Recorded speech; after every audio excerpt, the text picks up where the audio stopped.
അറിഞ്ഞും മനസ്സിലാക്കിയും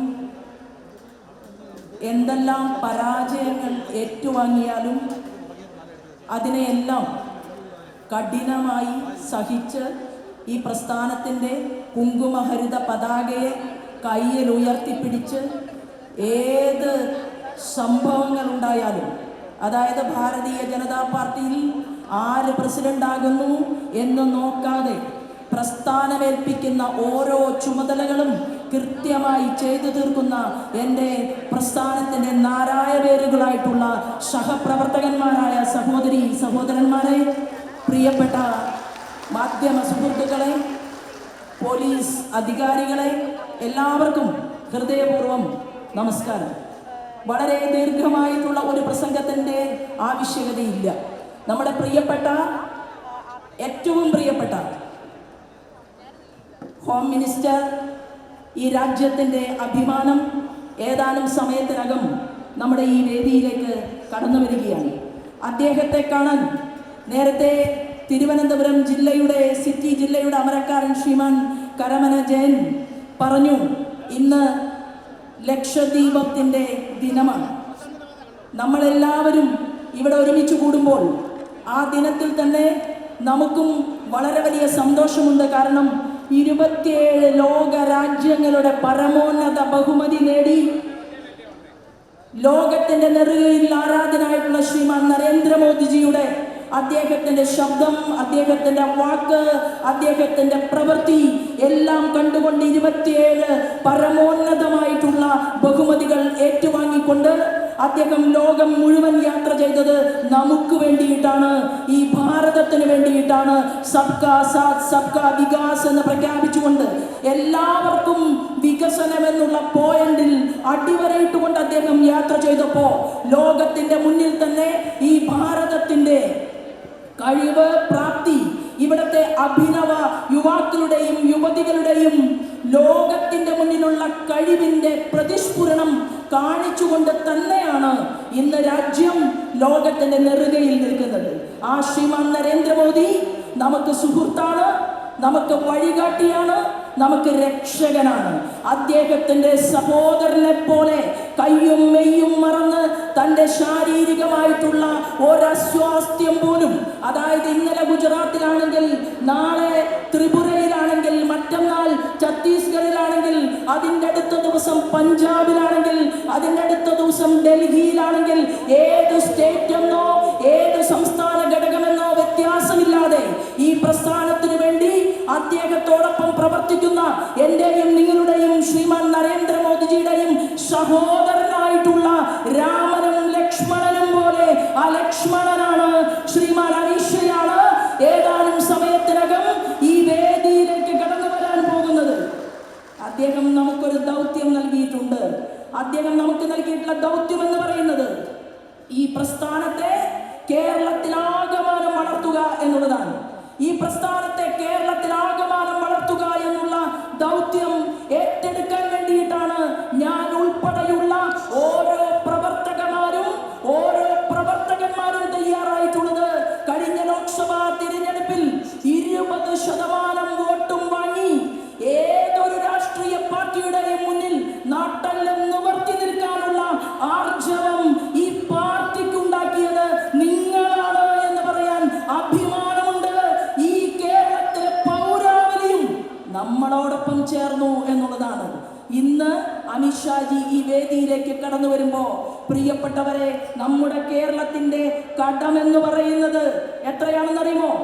UDF 2011 അധികാരത്തിൽ വന്ന സമയത്ത് 78,673 കോടി രൂപ കടബാധ്യതയുള്ള സംസ്ഥാനമായിരുന്നു നമ്മൾ. അവിടെ നിന്ന് 5 കൊല്ലം ഈ ഭരണത്തെ UDF മുന്നോട്ട് കൊണ്ടുപോയി. 1.86 ലക്ഷം കോടി രൂപയുടെ കടബാധ്യത നമുക്ക് സമ്മാനിച്ചുകൊണ്ട് ആ UDFന്റെ ഭരണം അവര് അവസാനിപ്പിച്ചു. അവിടെ നിന്നാണ് പിണറായി വിജയൻ തുടങ്ങിയത്. 1.86 ലക്ഷം കോടിയിൽ നിന്ന് തുടങ്ങി ഇന്ന് 4.22 ലക്ഷം കോടിയിൽ കേരളത്തിന്റെ പൊന്നുതമ്പുരാൻ പിണറായി വിജയന്റെ ഭരണത്തിൽ ഞാനും നിങ്ങളും കടക്കാരായി മാറിയിരിക്കുമ്പോഴാണ് നേരത്തെ സൂചിപ്പിച്ചതുപോലെ ബിന്ദു എന്ന് പറയുന്ന വീട്ടമ്മയുടെ ദാരുണമായിട്ടുള്ള കൊലപാതകമുണ്ടായത്. അതൊരു സാധാരണ മരണമല്ല, അതൊരു കൊലപാതകമാണ്. കാരണം എനിക്കും നിങ്ങൾക്കും അവകാശപ്പെട്ടത്, കേരളത്തിലെ സാധാരണക്കാരന് അവകാശപ്പെട്ടത്, പാവപ്പെട്ടവന്റെ കുഞ്ഞിന് മരുന്ന് മേടിക്കാൻ വേണ്ടി അവൻ ഒരു അത്യാസന്ന നിലയിലാണെങ്കിൽ അവനെയും മാറത്തടക്കി പിടിച്ചുകൊണ്ട് ഒരമ്മ തിരുവനന്തപുരം മെഡിക്കൽ കോളേജിലേക്ക് പോയാൽ വേണമെങ്കിൽ പായും തലയണയും വീട്ടിൽ നിന്ന് കൊണ്ടുവന്ന് വഴിയരികിൽ വിരിച്ചു കിടക്കണമെന്ന് പറയുന്ന കേരളത്തിലെ ആരോഗ്യ മേഖലയ്ക്ക് തീർച്ചയായിട്ടും ഉത്തരം പറയാൻ ബാധ്യതയുണ്ട്. ബിന്ദു എന്ന് പറയുന്ന എന്റെയും നിങ്ങളുടെയും സഹോദരിയുടെ ജീവിതം നഷ്ടപ്പെട്ടത് അത് കൊലപാതകമാണ്. കോൺഗ്രസിന്റെ UDF-ന്റെ നേതാക്കന്മാർ പലരും പരിതമിച്ചു, അവർ പലരും മുദ്രാവാക്യം വിളിച്ചു, അവർ പലരും സമരം നടത്തി. ഒരു ചെറുപ്പക്കാരനായിട്ടുള്ള UDF-ന്റെ ലീഡർ, കോൺഗ്രസിന്റെ ലീഡർ പറഞ്ഞു, എങ്ങനെ ഇത് സംഭവിച്ചു കോട്ടയത്ത്? അതാണ് ഞങ്ങളും ചോദിക്കുന്നത്, എങ്ങനെയാണ് ഇത് കോട്ടയത്ത് സംഭവിച്ചത്? കോട്ടയത്ത് നിന്ന് ദീർഘകാലം കേരളത്തിൽ മുഖ്യമന്ത്രി ഉണ്ടായില്ലേ? കോട്ടയത്ത് നിന്ന് എത്രയോ മന്ത്രിമാർ, നിങ്ങളുടെ UDF ഗവൺമെന്റിനകത്ത് കോട്ടയത്ത് നിന്ന് ദീർഘകാലം അതിപ്രഗത്ഭരെന്ന് നിങ്ങൾ വിശേഷിക്കുന്നവർ മന്ത്രിസ്ഥാനത്തിരുന്നില്ലേ? ഈ മാർക്സിസ്റ്റ് പാർട്ടിയുടെ നേതൃനിരയിൽ പ്രവർത്തിക്കുന്ന ഇന്നത്തെ വാസവനെ പോലെയുള്ള ആളുകൾ കോട്ടയത്തിന്റെ മണ്ണിൽ നിന്നല്ലേ വളർന്നു വന്നത്? ആ കോട്ടയത്തെ മെഡിക്കൽ കോളേജ് 60 വർഷക്കാലമായിട്ട് ഇടിഞ്ഞു വീഴാൻ നിൽക്കുന്നു എന്നുള്ളത് അവിടുത്തെ ജനപ്രതിനിധികൾക്ക് കാണാൻ സാധിച്ചില്ല എന്ന് പറഞ്ഞുകൊണ്ട് മുഷ്ടി ചുരുട്ടി നിങ്ങൾ മുദ്രാവാക്യം വിളിക്കുമ്പോൾ ഒരു കാര്യം പറയാൻ കേരളത്തിലെ ജനങ്ങൾ തയ്യാറാണ്. ഇടത്തോട്ടും വലത്തോട്ടുമല്ല, നേർരേഖയിലൂടെ കേരളത്തിലെ ജനങ്ങൾ യാത്ര ചെയ്യും. ഒരു ഡബിൾ എഞ്ചിൻ സർക്കാർ പ്രിയപ്പെട്ടവരെ നമ്മൾ ഈ കേരളത്തിന്റെ മണ്ണിൽ സൃഷ്ടിക്കുമെന്നുള്ള ദൃഢപ്രതിജ്ഞയാണ് ഇന്നത്തെ ഈ യോഗത്തിൽ നമ്മൾ ഓരോരുത്തരും ഹൃദയപൂർവ്വം എടുക്കുന്ന പ്രതിജ്ഞ എന്ന് പറയുന്നത്. നമുക്കറിയാൻ സാധിക്കും, 1.25 ലക്ഷം കോടി രൂപ ബജറ്റിൽ വകയിരുത്തി ആരോഗ്യ മേഖലയ്ക്ക് വേണ്ടി പിണറായി വിജയൻ ഗവൺമെന്റ് 1.25 ലക്ഷം കോടി രൂപ പിണറായി വിജയൻ ഗവൺമെന്റ് കഴിഞ്ഞ 9 വർഷം കൊണ്ട് ബജറ്റിൽ വകയിരുത്തിയപ്പോ കേന്ദ്രം എത്ര തന്നെന്നറിയുമോ? 4 കൊല്ലം കൊണ്ട് കേന്ദ്രം 60,000 കോടിയിലധികം ഈ കേരളത്തിന്റെ ആരോഗ്യ മേഖലയ്ക്ക് വേണ്ടി നൽകി.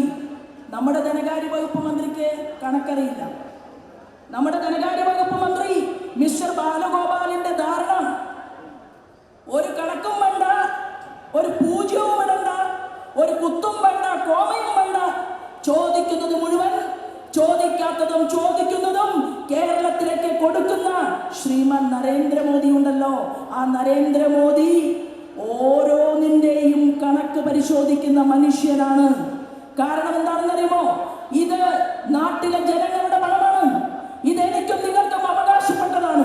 ഇവിടെ പാവപ്പെട്ട ഒരു വീട്ടമ്മ മരിച്ചു വീണു എന്ന് പറയുമ്പോ ഞാൻ മാധ്യമ സുഹൃത്തുക്കളോട് ഒരപേക്ഷയായിട്ട് പറയുകയാണ്, നിങ്ങൾ തിരുവനന്തപുരം മെഡിക്കൽ കോളേജിൽ യാത്ര ചെയ്യണം. ആ തിരുവനന്തപുരം മെഡിക്കൽ കോളേജിൽ MRI സ്കാൻ എത്ര എണ്ണമുണ്ട് മാധ്യമ സുഹൃത്തുക്കൾ പരിശോധിക്കണം. ആവശ്യത്തിന് മനുഷ്യർ ചെല്ലുന്ന തിരുവനന്തപുരം മെഡിക്കൽ കോളേജ് മുതൽ കാസർഗോഡിൽ പണി പൂർത്തിയായിട്ടും ഉദ്ഘാടന കർമ്മം നിർവഹിക്കാത്ത ആശുപത്രി വരെയുള്ള പ്രദേശങ്ങളിലെ കണക്കുകൾ നിങ്ങൾ പരിശോധിക്കണം. എന്തുകൊണ്ടാണ് MRI സ്കാൻ പണി മുടക്കുന്നത്? എന്തുകൊണ്ടാണ് പാവപ്പെട്ടവൻ ആശുപത്രിയിൽ ചെല്ലുമ്പോൾ ലബോറട്ടറി സംവിധാനമില്ലാത്തത്? തിരുവനന്തപുരത്ത് ഉള്ളൂരിലെ ലാബ് മാത്രമേ ഉള്ളൂ. പാവപ്പെട്ടവന് ലാബിൽ അവന്റെ രക്തം പരിശോധിക്കാൻ ഞാൻ പറയാൻ ആഗ്രഹിക്കുന്നു. ഉള്ളൂരിലെ ലബോറട്ടറിയുമായി സന്ധി ചെയ്തിരിക്കുകയാണ്, കൈ കൊടുത്തിരിക്കുകയാണ്. മകന് രോഗമായിട്ട് കാവലിരിക്കുന്ന അമ്മ, ഭർത്താവ് ആസന്ന നിലയിൽ കിടക്കുമ്പോ ആ ഭർത്താവിനെ കാവലിരിക്കുന്ന ഭാര്യ രാത്രി 3 മണിക്ക് ടെസ്റ്റ് നടത്താൻ പറഞ്ഞ് 3 മണിക്ക് റിപ്പോർട്ട് എടുക്കാൻ പറയുമ്പോ ആ ബ്ലഡിന്റെ കുപ്പിയുമായിട്ട് ഉള്ളൂരിലേക്ക് പോയി അവിടെ ഉള്ളൂരിലെ ലാബിൽ തന്നെ കൊണ്ടുപോയി കൊടുക്കണമെന്ന് ആശുപത്രിയിലെ ഡോക്ടർമാർ ശഠിക്കുന്നു. എന്റെ ആശുപത്രിയിൽ സംവിധാനം ഒരുക്കാത്തത്? ആശുപത്രിയിലെ സൂപ്രണ്ട് പറഞ്ഞു, ഇവിടെ മരുന്നില്ല, ആവശ്യത്തിന്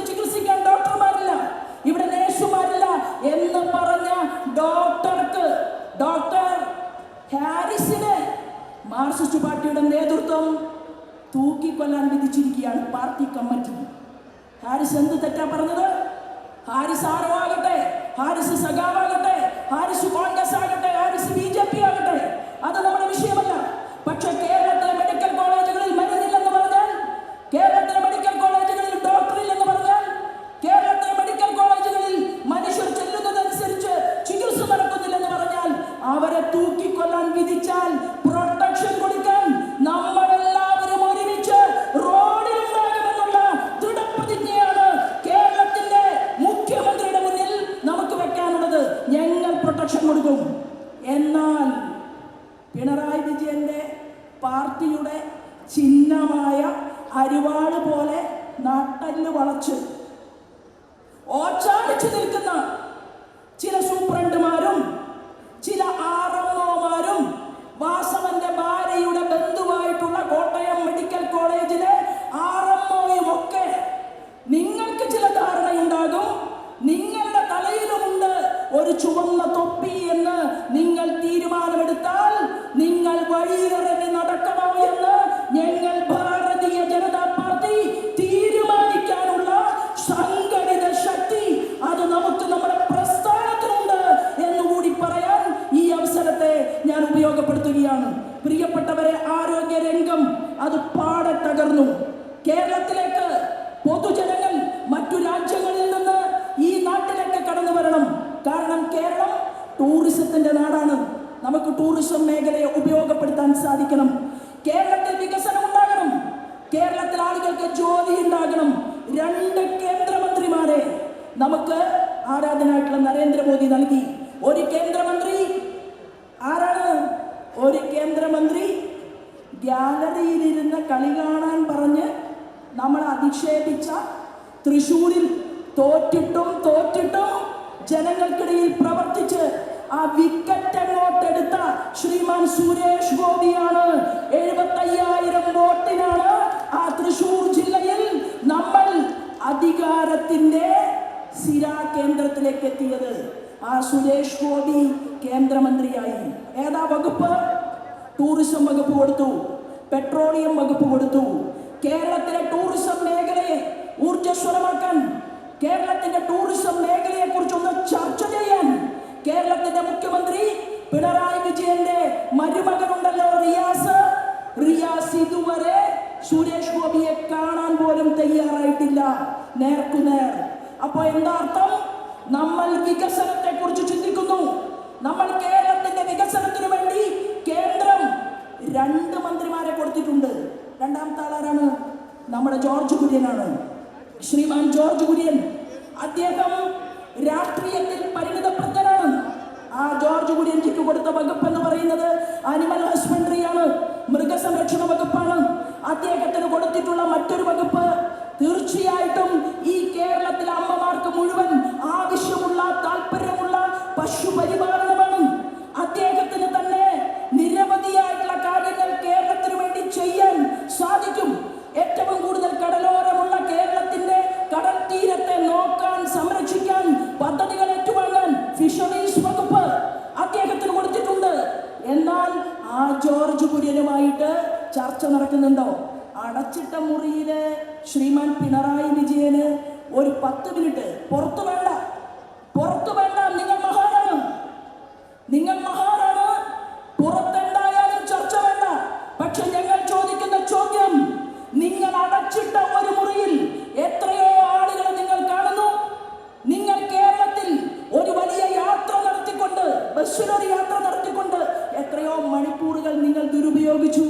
ഒരു ഗുണവും ഉണ്ടായില്ല. ഒരാളുടെയും പുറത്തു തട്ടിയില്ല, ആശ്വസിപ്പിച്ചില്ല, സമാധാനിപ്പിച്ചില്ല.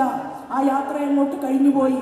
അപ്പോഴാണ് AK ബാലൻ പറഞ്ഞത്, യാത്രയ്ക്ക് ഉപയോഗിച്ച ബസ് വേണമെങ്കിൽ മ്യൂസിയത്തിൽ വെക്കാമെന്ന് പറഞ്ഞ ആ ബസ്സിലെ പരിപാടിയൊക്കെ നടത്തിയ പിണറായി സാറിനോട് ഞങ്ങൾ ചോദിക്കുകയാണ്, 2 കേന്ദ്രമന്ത്രിമാർ, ആ 2 കേന്ദ്രമന്ത്രിമാരുടെ കൂടെ അടച്ചിട്ട മുറിയിൽ ഒരു 5 മിനിറ്റ് ചർച്ച നടത്താൻ കേരളത്തിന്റെ ബഹുമാനപ്പെട്ട മുഖ്യമന്ത്രി തയ്യാറായിരുന്നുവെങ്കിൽ ഇന്ന് നമുക്ക് വലിയ ഒരു മൂവ്മെന്റ് ഈ കേരളത്തിന് വേണ്ടി ഉണ്ടാക്കിയെടുക്കാൻ സാധിക്കുമായിരുന്നു.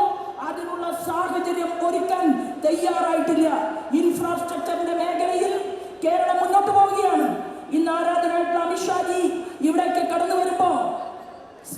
സ്റ്റാർട്ടപ്പിന്റെയും സ്റ്റാൻഡപ്പിന്റെയും എല്ലാം തന്നെ നമ്മുടെ മുന്നിൽ നിൽക്കുമ്പോൾ നമ്മുടെ കൊച്ചിയിൽ 25,000 പേർക്ക് നേരിട്ട് ജോലി കിട്ടുന്ന 1000 ഏക്കർ സ്ഥലം അക്വയർ ചെയ്തെടുത്തുകൊണ്ട് ഗുജറാത്ത്, ഒറീസ, മഹാരാഷ്ട്ര, ആന്ധ്ര, കേരളം 5 സംസ്ഥാനങ്ങളെ സെലക്ട് ചെയ്തു. എന്താ, നമുക്ക് രാഷ്ട്രീയമുണ്ടോ? അമിത്ഷാജിക്ക് രാഷ്ട്രീയമുണ്ടോ? അമിത്ഷാജി കേരളത്തോട് രാഷ്ട്രീയ വിവേചനം കാണിച്ചിട്ടുണ്ട്.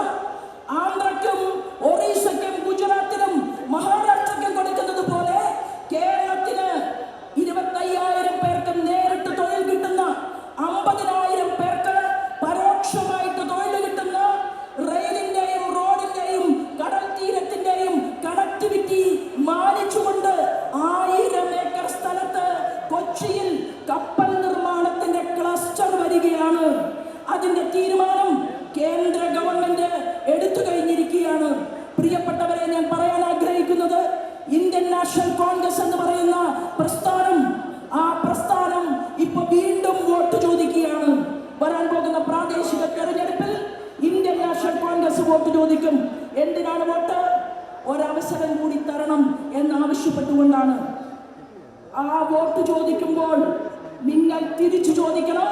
1956 മുതൽ കേരളത്തെ മാറി മാറി ഭരിക്കുകയും ഇന്ത്യയുടെ ഭരണകൂടത്തിന് നേതൃത്വം നൽകിയ കോൺഗ്രസ് കേരളത്തിലും നിങ്ങൾ ഭരിച്ചു. നിങ്ങൾ എന്ത് മാറ്റമാണ് ഉണ്ടാക്കിയത്? അതുകൊണ്ട് ജനങ്ങൾ ഭാരതീയ ജനതാ പാർട്ടിയുടെ വാക്കുകളെ ഏറ്റെടുത്തുകൊണ്ട് വികസിത കേരളം ഉണ്ടാക്കാൻ നമ്മൾ പരിശ്രമിക്കും. അതിൽ മാറാത്തത് മാറും എന്നുള്ള നമ്മുടെ പോയിന്റിൽ നിങ്ങൾ ഇവിടെ നിന്ന് ഞാനും ദൃഢപ്രതിജ്ഞ എടുക്കും. മാറാത്തത് നമ്മൾ ഒരുമിച്ച് മാറ്റും. ജനങ്ങൾക്കിടയിൽ ജോലിക്കാരെ പോലെ ഞാനും നിങ്ങളും പ്രവർത്തിക്കും. വരാൻ പോകുന്ന നാടുകളിൽ ഒരു ഡബിൾ എഞ്ചിൻ സർക്കാർ അത് കേരളത്തിൽ സൃഷ്ടിക്കും എന്ന് പ്രതിജ്ഞ എടുത്തുകൊണ്ട് നമ്മൾ പിരിഞ്ഞു പോകും എന്ന് മാത്രം സൂചിപ്പിച്ചുകൊണ്ട് ഞാൻ എൻ്റെ വാക്കുകൾ നിർത്തുന്നു. വന്ദേ മാതരം.